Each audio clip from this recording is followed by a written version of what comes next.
नमस्कार दोस्तों, मैं वैभव एक बार फिर से आप सभी लोगों का स्वागत करता हूं। आज के सेशन में हम कुछ बहुत इंपॉर्टेंट क्वेश्चंस को डिस्कस करेंगे जो कि आपके एग्ज़ाम के पॉइंट ऑफ व्यू से काफ़ी इंपॉर्टेंट होने वाले हैं। ये एकदम एग्ज़ाम वाले प्रश्न होंगे जो कि आपके एग्ज़ाम में निश्चित रूप से पूछे जाने वाले हैं। तो चलिए शुरू करते हैं आज का ये सेशन।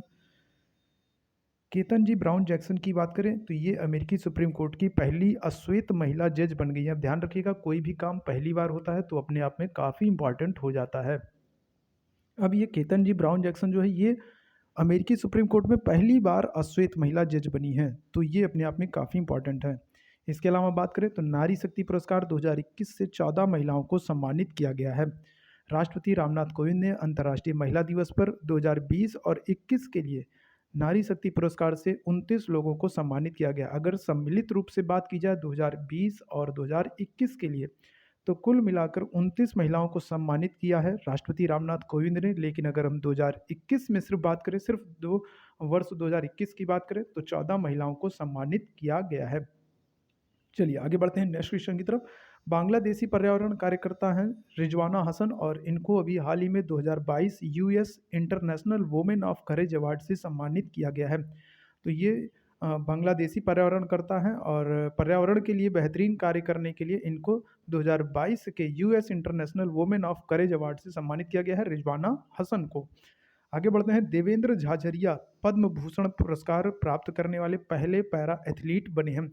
मैंने पहले ही बताया आपको, अगर कोई कार्य पहली बार होता है तो वो अपने आप में काफ़ी इंपॉर्टेंट होता है। अब देवेंद्र झाझरिया ये पहले पैरा एथलीट बन गए हैं जिनको पद्म भूषण पुरस्कार प्रदान किया गया है। पद्म भूषण की बात करें तो यह भारत का सबसे अगर भारत की बात करें तो भारत का जो सर्वोच्च नागरिक पुरस्कार है वो है भारत रत्न। इसके बाद पद्म विभूषण, और तीसरा जो पुरस्कार है वो है पद्म भूषण। तो भारत सरकार के तीसरे सर्वोच्च नागरिक सम्मान पद्म भूषण से अभी पहले पैरा एथलीट बने हैं देवेंद्र झाझरिया, जिनको सम्मानित किया गया है। ऑपरेशन गंगा यूक्रेन से भारतीय नागरिकों को निकालने के लिए ऑपरेशन गंगा भारत सरकार के द्वारा चलाया गया है। यूक्रेन में भी भारत रूस जो है ये सॉरी यूक्रेन और रूस जो युद्ध चल रहे थे, इसकी वजह से वहाँ पर बहुत सारे नागरिक जो है वो फंस गए थे, और उनको वहाँ से सुरक्षित निकालने के लिए भारत सरकार ने ऑपरेशन गंगा को चलाया है। ऑपरेशन देवी शक्ति, तो ध्यान रखिएगा, अफगानिस्तान में तालिबान हमले के बाद अफगानिस्तान से जो है भारत सरकार जो है इन्होंने ऑपरेशन देवी शक्ति को चलाया है। ठीक है, अफगानिस्तान में ऑपरेशन देवी शक्ति को भारत सरकार ने चलाया है। राजस्थान राज्य सरकार की बात करें तो 2022-23 में ऊंट संरक्षण एवं विकास नीति को राजस्थान राज्य सरकार ने लागू किया है। राजस्थान की बात करें तो वो रेगिस्तानी क्षेत्र, और रेगिस्तानी क्षेत्र होने के नाते वहाँ पर ऊंट की विशेष उपयोगिता हो जाती है। तो यहाँ पर इस चीज़ को ध्यान में रखते हुए राजस्थान राज्य सरकार ने 2022-23 ऊंट संरक्षण एवं विकास नीति को लागू किया है। विंग्स इंडिया 2022 की बात करें तो इसका आयोजन अभी हाल ही में हैदराबाद में किया गया है, और पश्मीना साल, ठीक है, तो इसको अभी जम्मू में जीआई टैग दिया गया है। आगे बढ़ते हैं। शिक्षा मंत्रालय द्वारा भाषा संगम मोबाइल ऐप 22 भारतीय भाषाओं में जारी किया गया है। तो शिक्षा मंत्रालय द्वारा भाषा संगम मोबाइल ऐप ये 22 भारतीय भाषाओं में जारी किया गया है, जिससे कि पूरे भारत में इसको सहजता से अपनी सुविधा अनुसार लोग इसका इस्तेमाल कर सकें। नेपाल के मुख्य न्यायाधीश चोलेंद्र शमशेर जेबी राणा के खिलाफ महाभियोग प्रस्ताव संसद में पेश किया गया। अब नेपाल की बात करें तो यह भारत का पड़ोसी देश है, तो चाहे नेपाल हो चाहे पाकिस्तान हो, ये सभी जो पड़ोसी देश हैं, तो यहाँ पर घटने वाली कोई भी छोटी बड़ी घटना जो होती है वो अपने आप भारत के लिए महत्वपूर्ण घटनाक्रम हो जाती है। अभी नेपाल पड़ोसी देश है, और यहाँ के जो मुख्य न्यायाधीश हैं चोलेंद्र शमशेर जी बी राणा, और इनके खिलाफ महाभियोग प्रस्ताव पेश किया गया है, तो ये अपने आप में एक महत्वपूर्ण इवेंट हो जाता है। शतरंज ओलंपियाड का 44वां संस्करण जो है ये चेन्नई में आयोजित किया गया है। तो ध्यान रखिएगा, शतरंज ओलंपियाड अभी दक्षिण भारत में तमिलनाडु की राजधानी चेन्नई में आयोजित किया गया है प्रधानमंत्री मोदी जी ने जो है, और इसका 14वां संस्करण जो है ये आयोजित किया गया है। 2022 में 19वीं एशियाई बिलियर्ड चैंपियनशिप जो है इसका आयोजन पंकज आडवाणी, ठीक है, बिलियर्ड चैंपियनशिप जो हुई थी तो इसमें विजेता जो रहे हैं वो पंकज आडवाणी रहे हैं। 2022 में 19वीं एशियाई बिलियर्ड चैंपियनशिप, ठीक है, तो पंकज वानवाड़ी ये विजेता रहे हैं। आईपीएल 2022 की बात करें तो यहाँ से एक प्रश्न बनना तय है, तो इसको भी एक बार आप जरूर देख लीजिएगा। आईपीएल 2022 15वां संस्करण था, और इस 15वें संस्करण में कुल मिलाकर 10 टीमों ने हिस्सा लिया है, और पहली बार ऐसा हुआ है कि दो नई टीमें शामिल हुई हैं, एक है गुजरात टाइटंस और एक है लखनऊ सुपर जायंट्स। तो ये 2 नई टीमें अब की बार आईपीएल में शामिल हुई थी और इनको मिलाकर कुल 10 टीमों ने हिस्सा लिया था। 15वां संस्करण था तो आईपीएल 2022 का। और अगर इसके स्पॉन्सर्स की बात करें, प्रायोजक की बात करें, तो इसके स्पॉन्सर जो थे वो थे टाटा ग्रुप। ठीक है, तो आईपीएल के 2022 के स्पॉन्सर टाटा ग्रुप थे। और विजेता जो रही है वो गुजरात टाइटंस रही है। 2 नई टीमें जो है शामिल हुई थी, गुजरात टाइटंस और लखनऊ सुपर जायंट्स। और गुजरात टाइटंस अब की बार 2022 में इसकी विजेता रही है। अच्छा, इसके अलावा बात करें, अगर आईपीएल की बात करें, आईपीएल अगर पहले संस्करण की बात करें तो पहला संस्करण जो है ये 2008 में हुआ था। चलिए, भारतीय रेलवे का पहला सौर संयंत्र मध्य प्रदेश राज्य में बनाया गया है। ध्यान रखिएगा, भारतीय रेलवे ने अब पहला सौर संयंत्र बनाया है। और पहले ही बता चुका हूँ, पहली बार कोई भी काम पहली बार होता है, पहले पुरुष, पहली महिला, पहली घटना, कुछ भी पहला होता है तो महत्वपूर्ण होता है। तो भारतीय रेलवे ने भी पहला सौर संयंत्र जो है ये मध्य प्रदेश राज्य में बनाया है, पहला है तो बहुत ही इंपॉर्टेंट है। द कश्मीर फाइल्स के निदेशक विवेक रंजन अग्निहोत्री हैं। द कश्मीर फाइल्स अभी कुछ समय पहले ये फिल्म आई थी और काफ़ी जो है कंट्रोवर्सी के थी इसमें, और काफ़ी विवादों से होने के कारण काफ़ी चर्चा में रही थी द कश्मीर फाइल्स। और इनके निदेशक जो हैं वो विवेक रंजन अग्निहोत्री हैं। विश्व नागरिक सुरक्षा दिवस 1 मार्च को मनाया जाता है। विश्व उपभोक्ता अधिकार दिवस 15 मार्च को मनाया जाता है। मौसम विज्ञान दिवस की बात करें 23 मार्च को मनाया जाता है। 1 मई को अंतर्राष्ट्रीय श्रमिक दिवस, 3 मई को विश्व प्रेस स्वतंत्रता दिवस और 22 मई को जैव विविधता दिवस, 31 मई को तंबाकू निषेध दिवस मनाया जाता है। ध्यान रखिएगा, आप कोई भी एग्ज़ाम दे रहे हैं तो आपके एग्ज़ाम में दिवस से एक प्रश्न जो है ज़रूर पूछे जाते हैं। राष्ट्रीय, अंतर्राष्ट्रीय स्तर के जो ये कुछ महत्वपूर्ण दिवस होते हैं, तो यहाँ से एक प्रश्न ज़रूर पूछे जाते हैं। तो यहाँ पर कुछ महत्वपूर्ण दिवस हैं, इनको भी हमने मेंशन किया है, तो इसको भी एक बार आप ज़रूर देख लीजिएगा। ये सभी बहुत ही महत्वपूर्ण दिवस हैं और पिछली एग्ज़ाम में पूछे जा चुके हैं। आगे बढ़ते हैं, बात करते हैं कुछ महत्वपूर्ण किताबों की। आपके एग्ज़ाम में किताबों से भी प्रश्न पूछे जाते हैं, तो अभी हाल ही में जो महत्वपूर्ण किताबें चर्चा में रही हैं, उनकी बात कर लेते हैं। Not just a night watchman my innings in the BCCI, ये विनोद राय की पुस्तक है। ध्यान रखिएगा, not just a night watchman my innings in the BCCI. और दूसरी पुस्तक है टाइगर ऑफ ड्रॉस, कैप्टन अनुज नैयर। तो ये कैप्टन अनुज नैयर हैं, इनके ऊपर ये पुस्तक लिखी गई है मीना नैयर एवं हिम्मत सिंह शेखावत के द्वारा। तो इनकी पुस्तक है टाइगर ऑफ ड्रॉस, कैप्टन अनुज नैयर। इसके अलावा एक और पुस्तक है unfilled barrels India's oil story, ये ऋचा मिश्रा की पुस्तक है, महत्वपूर्ण पुस्तक है unfilled barrels India's oil story. Tom of sand, ये गीतांजलि श्री की पुस्तक है और ये काफ़ी इंपॉर्टेंट पुस्तक है क्योंकि ये, ठीक है, ध्यान रखिएगा, इंटरनेशनल बुकर प्राइज से सम्मानित होने वाली पहली हिंदी नॉवेल है। ठीक है, तो ये अपने आप में काफ़ी महत्वपूर्ण हो जाता है टॉम ऑफ सैंड, और ये पूछा भी जा चुका है एग्जाम में, और ये गीतांजलि श्री की पुस्तक है। उत्तर भारत का पहला अंतरिक्ष विज्ञान अनुसंधान केंद्र केंद्रीय विश्वविद्यालय जम्मू में की गई है। ध्यान रखिएगा, उत्तर भारत के पहले अंतरिक्ष विज्ञान अनुसंधान केंद्र जो है, इसकी स्थापना केंद्रीय विश्वविद्यालय जम्मू में की गई है। भारत और अमेरिका संयुक्त बल अभ्यास एक्सरसाइज जो है, एक्सरसाइज वज्र प्रहार 2022 का 13वां संस्करण हिमाचल प्रदेश में हुआ है। तो यहाँ पर आपको एक बात विशेष रूप से ध्यान रखने की जरूरत है कि जो ये वज्र प्रहार, एक्सरसाइज वज्र प्रहार है, ये भारत और अमेरिका के बीच होती है। और अभी इसका हाल ही में 2022 में 13वां संस्करण जो है हिमाचल प्रदेश में आयोजित किया गया है। आगे बढ़ते हैं, गोवा हर घर जल प्रमाणित देश का पहला राज्य बन गया है। ठीक है, ध्यान रखिएगा, गोवा 100% हर घर जल प्रमाणित देश का पहला राज्य बन गया है। वहीं अगर केंद्र शासित प्रदेशों में बात करें तो दादरा नगर हवेली और दमन दीव जो है ये हर घर जल प्रमाणित देश का पहला केंद्र शासित प्रदेश बन गया है। तो आपको राज्य और केंद्र शासित प्रदेश दोनों ध्यान रखने की आवश्यकता है। पाकिस्तान के सिंध प्रांत की रहने वाली मनीषा रुपेटा पाकिस्तान की पहली हिंदू महिला डीएसपी बन गई है। अब ध्यान रखिएगा, पाकिस्तान में पहली बार ऐसा हुआ है कि कोई हिंदू महिला डीएसपी बनी है, और पाकिस्तान भारत का पड़ोसी है, तो वहाँ पर छोटी सी भी कोई चीज़ होती है तो जो है भारत के लिए, एग्ज़ाम के पॉइंट ऑफ व्यू से भारत के लिए बहुत ही महत्वपूर्ण हो जाता है। तो भी पाकिस्तान में ये कोई छोटी घटना नहीं, ये बहुत अपने आप में बहुत बड़ी घटना है कि वहाँ पर कोई हिंदू महिला जो है वो डीएसपी के पद तक पहुंची है, पहली बार डीएसपी बनी है, तो बहुत बड़ी घटना है, बहुत महत्वपूर्ण घटना है। ठीक है, तो ध्यान रखिएगा, ये पाकिस्तान के सिंध प्रांत की रहने वाली मनीषा रुपेटा जो है ये पाकिस्तान की पहली हिंदू महिला डीएसपी बनी है। आगे बढ़ते हैं, केरल सरकार जो है ये ई टैक्सी ऑनलाइन सेवा को शुरू करने वाला पहला राज्य बन गया है। ठीक है, अब केरल राज्य सरकार जो है अपने नागरिकों की सुविधाओं को ध्यान में रखते हुए वहाँ के लोगों को, ठीक है, बेहतर सुविधा प्रदान करने के लिए उसने क्या किया है, ई टैक्सी ऑनलाइन सेवा को शुरू किया है, और ऐसा करने वाला केरल जो है ये पहला राज्य बन गया है। आगे बढ़ते हैं। नेशनल स्टॉक एक्सचेंज का नया सीईओ, चीफ एग्जीक्यूटिव ऑफिसर, मुख्य कार्यकारी अधिकारी जो है ये आशीष कुमार चौहान को बनाया गया है।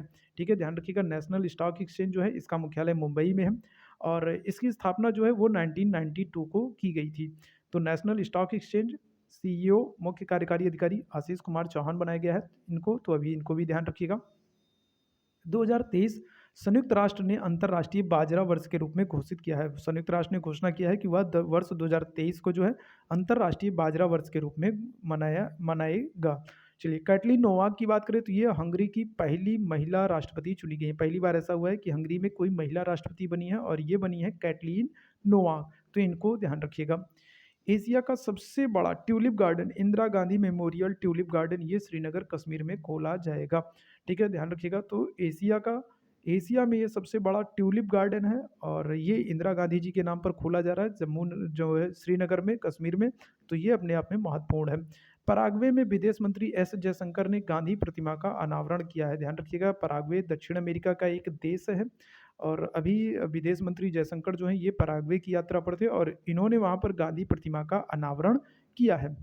हिमाचल प्रदेश शिमला में 2022 महिला पुलिस का 10वां राष्ट्रीय सम्मेलन शुरू हुआ है। ध्यान रखिएगा, अभी हिमाचल प्रदेश में 2022 में महिला पुलिस का 10वां राष्ट्रीय सम्मेलन शुरू हुआ है और इसका उद्घाटन जो है वो किया है केंद्रीय गृह राज्य मंत्री नित्यानंद राय ने। तो इन्होंने इसका उद्घाटन किया है, महिला पुलिस 10वां राष्ट्रीय सम्मेलन हिमाचल प्रदेश शिमला।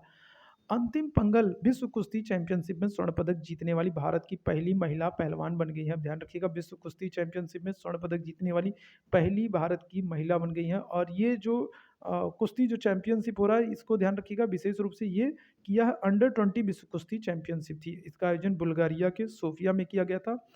तो विश्व कुश्ती जो ये अंडर 20 विश्व कुश्ती चैंपियनशिप थी, आयोजन बुल्गारिया के सोफिया में हुआ है और अंडर 20 इस विश्व कुश्ती चैंपियनशिप में अंतिम पंगल जो है ये स्वर्ण पदक जीतने वाली भारत की पहली महिला पहलवान बन गई है अंडर 20 विश्व कुश्ती रेसलिंग चैंपियनशिप में।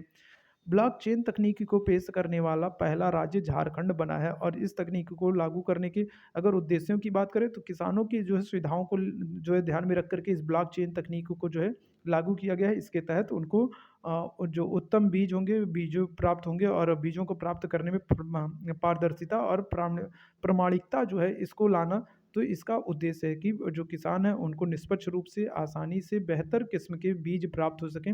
इसके लिए झारखंड राज्य सरकार जो है इसने ब्लॉकचेन तकनीक को पेश किया है और देश में ऐसी तकनीक पेश करने वाला पहला राज्य बन गया है। आगे बढ़ते हैं।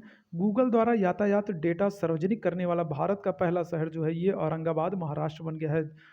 देश की बढ़ती जनसंख्या और इसके कारण लगने वाली जो जाम है और बाकी जो समस्याएं हैं उसकी वजह से जो समय नुकसान हो रहा है या बाकी जो दिक्कतें लोगों को हो रही हैं, तो उसको ध्यान में रखते हुए गूगल द्वारा यातायात डेटा सार्वजनिक करने का निर्णय लिया गया है और ऐसा करने वाला भारत का जो पहला शहर है ये औरंगाबाद महाराष्ट्र बन गया है।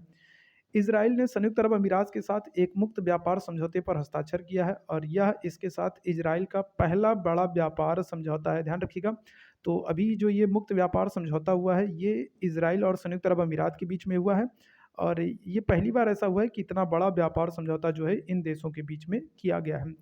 जिला सुशासन सूचकांक स्थापित करने वाला पहला केंद्र शासित प्रदेश जम्मू कश्मीर बन गया है। जम्मू कश्मीर पहला केंद्र शासित प्रदेश बन गया है जो अपने यहाँ जिला सुशासन सूचकांक को लागू कर रहा है। तो ये अपने आप में बहुत महत्वपूर्ण है।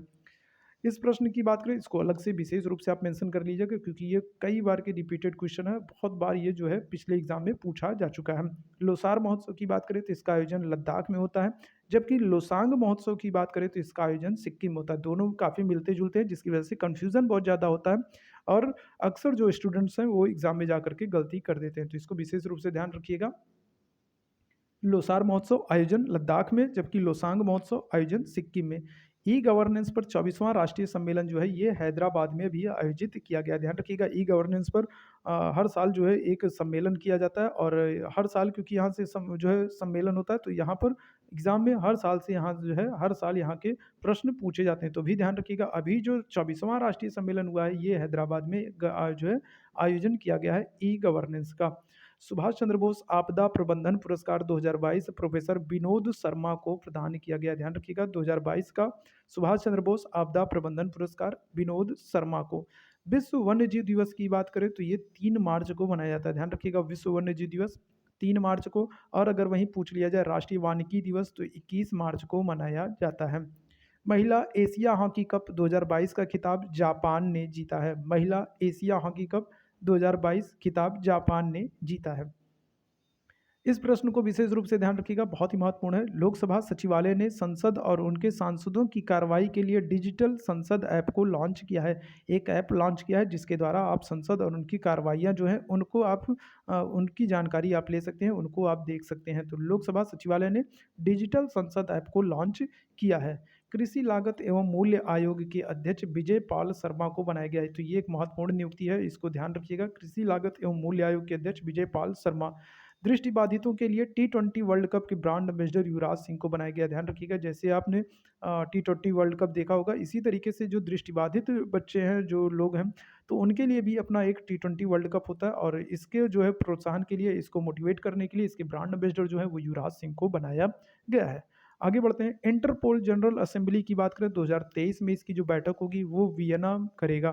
ठीक है, ध्यान रखिएगा, ऑस्ट्रिया की राजधानी वियना है, और वियना में जो है इंटरपोल जनरल असेंबली की 2023वीं बैठक आयोजित की जाएगी।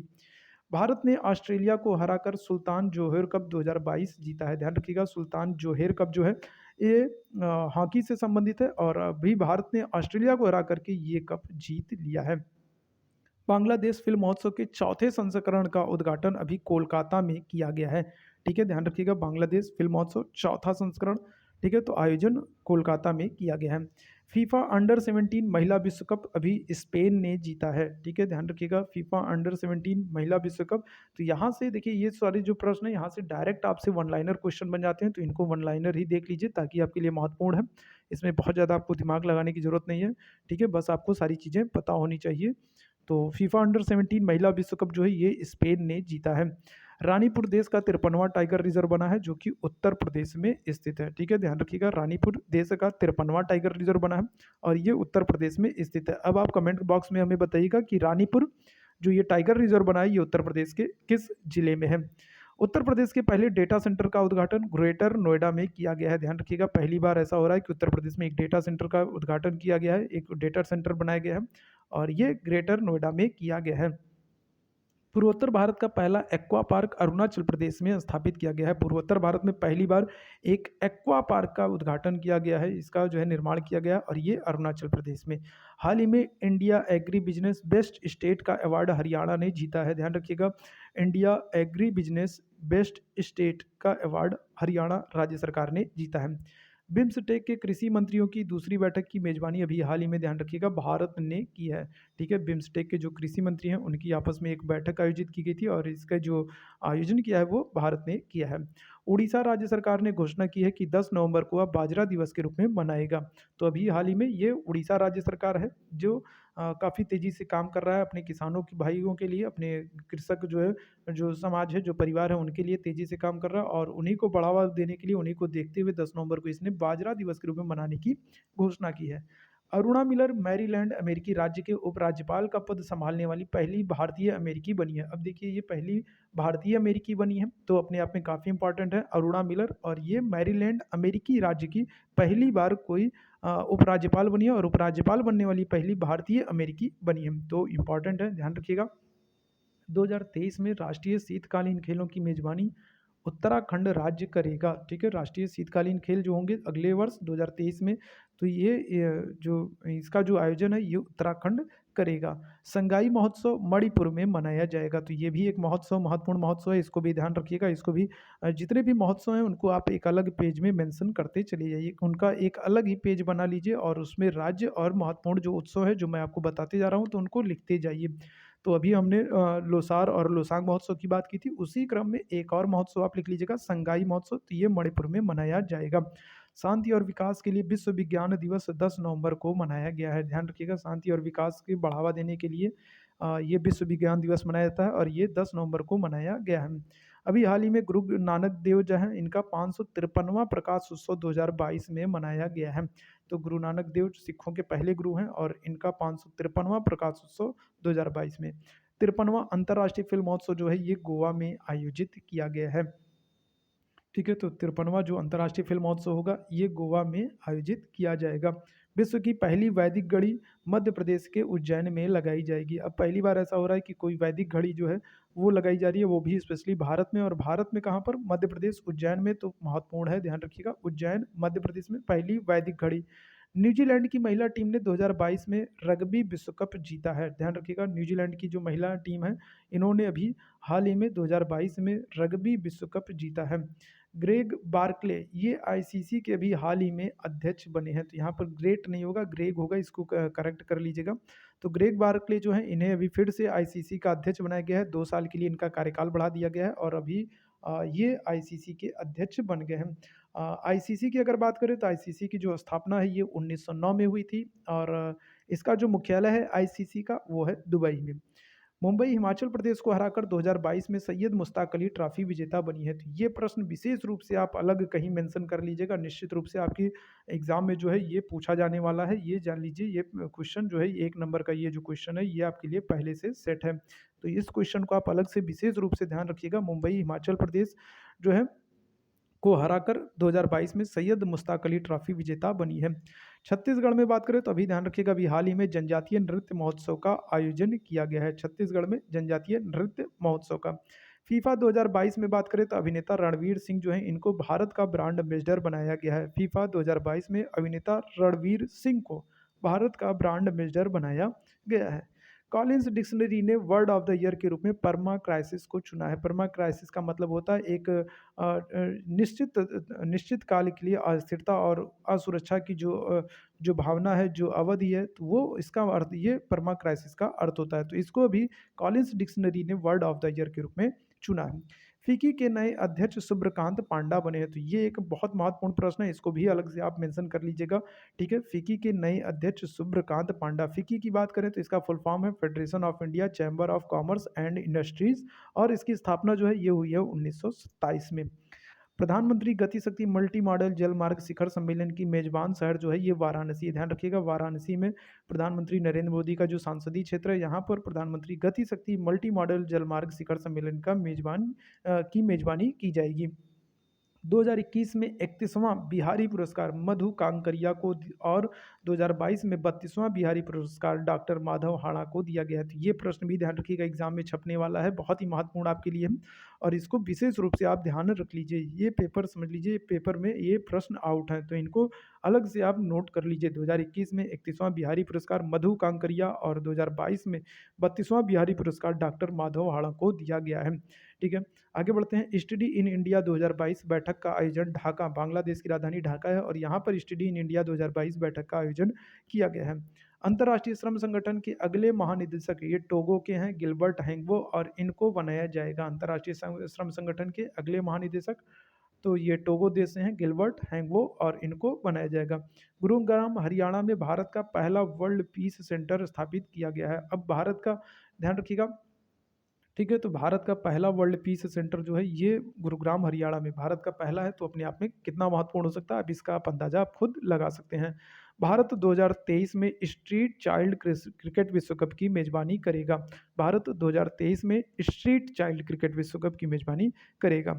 हरियाणा में 35वां सूरजकुंड अंतर्राष्ट्रीय शिल्प मेला का उद्घाटन किया गया है। तो ध्यान रखिएगा, सूरजकुंड मेला जो है, ठीक है, इसका उद्घाटन जो है ये हरियाणा में किया गया है और अब की बार बात करें तो ये 35वां सूरजकुंड मेला था। हरियाणा राज्य सरकार ने महिलाओं के लिए सुषमा स्वराज पुरस्कार की घोषणा की है। ध्यान रखिएगा, हरियाणा राज्य सरकार जो है, इन्होंने महिलाओं को बढ़ावा देने के लिए, उनको प्रोत्साहन देने के लिए सुषमा स्वराज जी के नाम पर सुषमा स्वराज पुरस्कार की घोषणा की है। ऑस्ट्रेलिया ने भी हाल ही में इंग्लैंड को हराकर आईसीसी महिला क्रिकेट विश्व कप 2022 जीत लिया। तो ये भी ध्यान रखिएगा, भारत ने ऑस्ट्रेलिया को हरा करके सुल्तान जोहर कप जीता और ऑस्ट्रेलिया ने इंग्लैंड को हरा करके महिला क्रिकेट विश्व कप जीत लिया। तो इस तरीके से देखिए, सब एक दूसरे को हरा करके कुछ ना कुछ जीतने में लगे हैं। अब डिपेंड आप पर करता है कि आप अपने कंपटीटर्स जो हैं उनको हरा करके आप क्या जीतना चाहते हैं, कि आप कंपटीशन निकालना चाहते हैं, और निकालना चाहते हैं तो किस लेवल तक आप उसके लिए तैयार हैं। तो आप भी तैयार हो जाइए और अभी से लग जाइए, बहुत सारी वैकेंसीज आने वाली हैं, बहुत सारे अच्छे अपॉर्चुनिटीज़ हैं आपके लिए, और अगर आप अभी से लग जाते हैं तो निश्चित रूप से आप सफल होंगे। तो चलिए आगे बढ़ते हैं, यहाँ पर देखते हैं। तो ऑस्ट्रेलिया ने इंग्लैंड को हरा करके आईसीसी महिला क्रिकेट विश्व कप 2022 को जीत लिया है। मेघालय 13वीं राष्ट्रीय टेबल टेनिस चैंपियनशिप 2022 की मेजबानी करेगा। ध्यान रखिएगा, भारत में मेघालय है और मेघालय में 83वीं राष्ट्रीय टेबल टेनिस चैंपियनशिप 2022 की मेजबानी की जाएगी। केरल कार्बन न्यूट्रल के तरीकों से जो है खेती के तरीकों को पेश करने वाला पहला राज्य बन गया है। ठीक है, केरल जो है ये पहला राज्य बन गया है जिसने खेती करने के लिए कार्बन न्यूट्रल, कार्बन तटस्थ तरीकों को पेश किया है और निश्चित रूप से यह काफ़ी महत्वपूर्ण हो सकता है। 17वें प्रवासी भारतीय दिवस सम्मेलन में गुयाना के राष्ट्रपति मुख्य अतिथि होंगे और अगर बात करें गुयाना के राष्ट्रपति की तो ये हैं डॉक्टर मोहम्मद इरफान अली। ठीक है, तो ये मुख्य अतिथि हैं और मध्य प्रदेश में अब की बार 17वें प्रवासी दिवस 2023 का जो है आयोजन किया जाएगा। तो एग्जाम में ये छपने वाला क्वेश्चन है, इसको अलग से जरूर मेंशन कर लीजिए, गारंटी गारंटी जो है ये कि ये प्रश्न आएगा। तो 17वें प्रवासी दिवस भारतीय प्रवासी दिवस जो है प्रवासी भारतीय दिवस, तो इसका जो आयोजन है ये 9 जनवरी को किया जाता है। तो अब की बार 9 जनवरी को इसका आयोजन मध्य प्रदेश में किया जाएगा और गुयाना के जो राष्ट्रपति हैं डॉक्टर मोहम्मद इरफान अली ये मुख्य अतिथि के तौर पर भारत में इस दिवस में शामिल होंगे। तो ऋतुराज अवस्थी की बात करें तो इनको अभी विधि आयोग का नया अध्यक्ष बनाया गया है। ये एक महत्वपूर्ण पुस्तक है, विनिंग द इनर बैटल। तो ये शेन वाटसन की पुस्तक है, ऑस्ट्रेलियाई क्रिकेटर हैं शेन वाटसन और इनकी पुस्तक है विनिंग द इनर बैटल। तो ये भी महत्वपूर्ण है। वर्तमान में 50वें मुख्य न्यायाधीश DY चंद्रचूड़ बने हैं। तो ध्यान रखिएगा मुख्य न्यायाधीश और इनका क्रम भी ध्यान रखिएगा। तो 50वें मुख्य न्यायाधीश DY चंद्रचूड़ हैं। और बड़ोदरा शहर की बात करें तो पहली बार ऐसा हुआ है कि इसने नगर पालिका बॉन्ड जारी किया है। तो बड़ोदरा, गुजरात का ये बड़ोदरा शहर है और इसने पहली बार नगर पालिका बॉन्ड को जारी किया है। आगे बढ़ते हैं और बात करते हैं इस वीडियो के लास्ट क्वेश्चन की। 2023 में खेलो इंडिया यूनिवर्सिटी गेम्स जो होगा इसकी मेजबानी अपना राज्य उत्तर प्रदेश करेगा और उत्तर प्रदेश में बात करें तो 4 शहर जो हैं गाजियाबाद, लखनऊ, वाराणसी और गोरखपुर, ये 4 जिले हैं जहां पर इस खेल का आयोजन किया जाएगा। तो 2023 खेलो इंडिया यूनिवर्सिटी गेम्स, ठीक है, इनकी मेजबानी उत्तर प्रदेश करेगा। 4 शहर गाजियाबाद, लखनऊ, वाराणसी और गोरखपुर। तो ये था आज का महत्वपूर्ण सेशन। आज के महत्वपूर्ण सेशन इसी तरीके से हम और भी महत्वपूर्ण सेशन लाते रहेंगे और सेशंस में आपके लिए विशेष रूप से इसलिए महत्वपूर्ण होने वाले हैं क्योंकि इन सेशंस में आपको इंपॉर्टेंट क्वेश्चंस ही देखने को मिलेंगे। बहुत सारे क्वेश्चंस आप पढ़ते हैं लेकिन उन क्वेश्चंस में से जो आपके एग्जाम के पॉइंट ऑफ व्यू से इंपॉर्टेंट है उन क्वेश्चंस को हम अलग से छांट करके इस सेशन में लाते हैं ताकि आप अगर इन क्वेश्चंस को देख लेते हैं, इन सेशंस को देख लेते हैं तो फिर आपको अलग से कहीं और पढ़ने की ज़रूरत नहीं है। तो ये सेशन आपके लिए बहुत महत्वपूर्ण हुए हैं और अगर आप लास्ट तक वीडियो में बने हैं तो आपको खुद अंदाज़ा लगा होगा कि कितने इंपॉर्टेंट क्वेश्चन हैं जिनको आपने आज रिवाइज किया है। तो इसी तरीके से हमारे साथ बने रहिएगा। अगर आपको ये सेशन पसंद आया होगा तो एक बार इसको शेयर कर दीजिएगा, लाइक कर दीजिएगा और हम फिर हाजिर होते हैं एक नए सेशन के साथ। तब तक के लिए धन्यवाद।